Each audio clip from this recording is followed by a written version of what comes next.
ام احمد اللي باسمها سوق الجديد من الجزير، الشامخه بنت الرجال اللي يدوسون الخطر، على طوارق الفرح غنيت واردها واشيل، عزف البيوت اللي تصدرها اسمها عز وفخر. ام احمد ام الطيب وام الزين والمعنى الثقيل، القافيه جاها الاسم والطرقيه جاها الشعر، القافيه جاها الاسم والطرقيه جاها الشعر.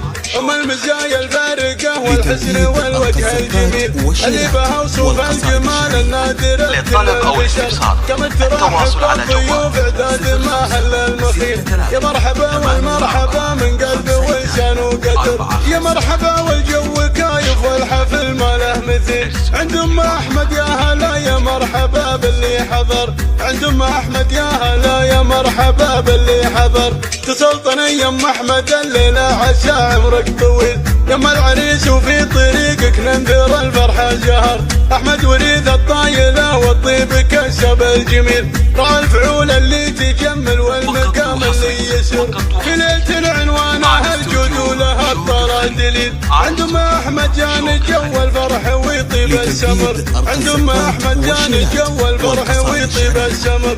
هم العبيد الشام خوفني من الفرح الجديد، معك المهار اللي خذنا الحزن من نور البدر. خوات احمد جينهن والله ما مثله مثيل، فين من وصف الحلا ما قلب الوصف وندر. لطبنا الميدان الليله للفرح ما هو بليل، نور الصبايا طاغي يبضوى على كل القصر، نور الصبايا طاغي يبضوى على كل القصر.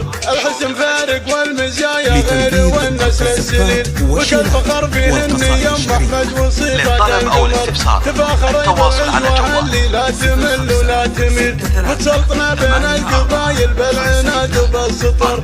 السامع اللي لا سمع عنها يشوش ويفتخر، يلا بها اللي صيتهم واصل لي الجدي وسهل. يا مرحبا والحفل فيكم بالمفاخر يزدهر، يلا بها اللي صيتهم واصل لي الجدي وسهل. يا مرحبا والحفل